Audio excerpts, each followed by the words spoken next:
Welcome back to the School of Calisthenics. Before we go any further, we just really like you to click subscribe. When you don't subscribe, Tim gets upset. I'm upset already, because you've not done it already.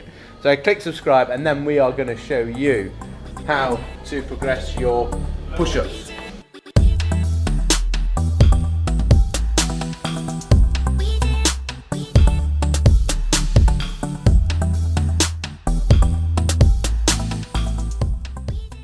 If you've been in calisthenics for a while, you've got some good training background behind you, you might have found that push-ups have become easy and that your progression has stagnated a little bit. So we need to make sure we're going to give you some overload to your training, ways to make it harder so that you can keep progressing, so you keep getting those push-up gains. So we're going to pull out some tools from the locker, we're going to take you through them. It's important that we're always doing stuff which is challenging the body. That's how we get stronger and that's how we keep moving our training in the right direction. The tool that we're going to take from our locker to progress our push-ups is going to be our levers and angles. And what we're going to do is I've elevated Jacko up on some small parallettes. Now this could be some dumbbells, you could use some boxes, anything which means you can get a little bit more hand height away from the floor, but leaving this space in the middle free for you to put your chest.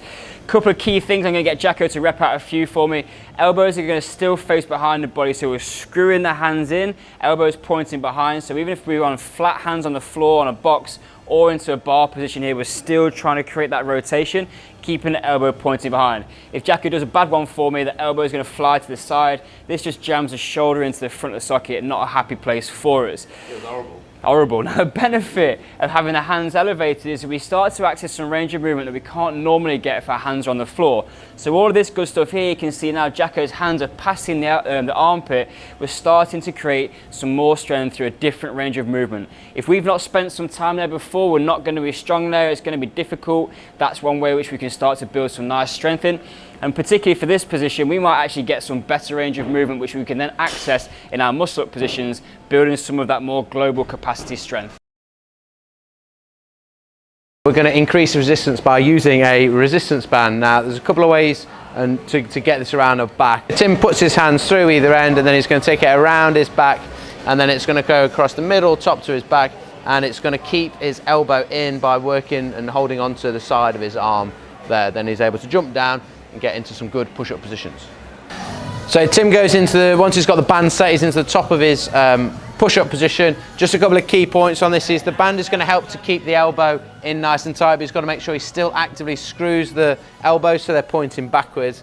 Then he's going to have his bum on to help keep his core and trunk in a nice straight line as he's going up and down. So he's going to imagine he's got a £50 note between his butt cheeks and it's a windy day and he doesn't want to let that bad boy go because we ain't got much money. And then the other thing is to keep his trunk nice aligned to complement his glutes. The other side is going to be his abs. He's going to tense those like he's ready to take a punch. Good. And then from there, he's going to keep those engaged. Elbows start pointing back as he drives up. The resistance band is just providing that extra bit of resistance to push against. And the whole time you see his body keeping that nice straight alignment through that midsection and trunk.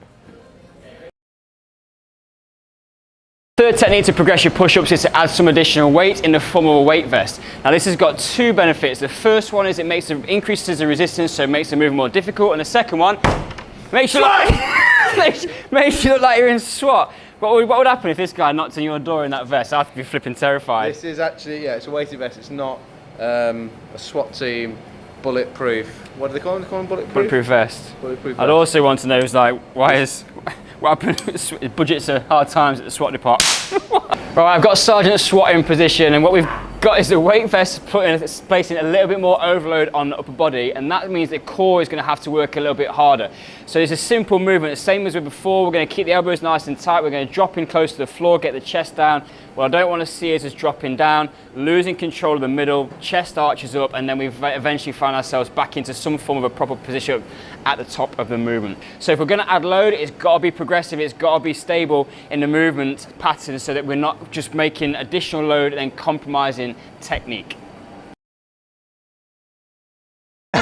Tool number 4 is going to be using our levers and angles. So I'm an engineering student by trade. Got a first. Yeah, first. But that's a different story. But we're going to work by increasing the demand by having his feet higher up. So it's going to be like the equivalent of an incline chest press where we get more accentuation on the front of the chest, and the higher those feet go up, it's going to load the front portion, the anterior portion of the shoulder more, which is going to make it much harder. Eventually, if you went all the way up to vertical, then you're looking at obviously like a handstand or wall handstand push-up. So we've got a small 30cm box here. Tim's feet goes on top of it. Then the same principles apply. He's going, screwing the elbows back, bums on, cores on. Then he's dropping into that position. And you see now, rather than his body being completely horizontal, he starts to work at a bit of an angle. That's going to increase the demand on the front portion and the upper part of his shoulder and the upper part of his chest. So applying the university agreed principle that more is better, we've just gone for progression number 5. We've got feet elevated, putting more load over the shoulders. We've got hands off the ground to create full range of movement. Jacko's struggling. We've got extra weight on the shoulders, and I've got this baby. Adding some more resistance across the shoulders. Number 5, if you're not sure what to do, put more together. Now we're confident that has revolutionised your push-up training, so if you want some more content from us, click subscribe. And also we've got a free beginner's guide and we would love you to have that, so make sure you get a copy here. Excuse the bicep on this one, but if you want some more free videos, look down there, click on that. It's going to give you some more free tutorials on help your pushing. Thank you for watching. Class dismissed. Dismissed.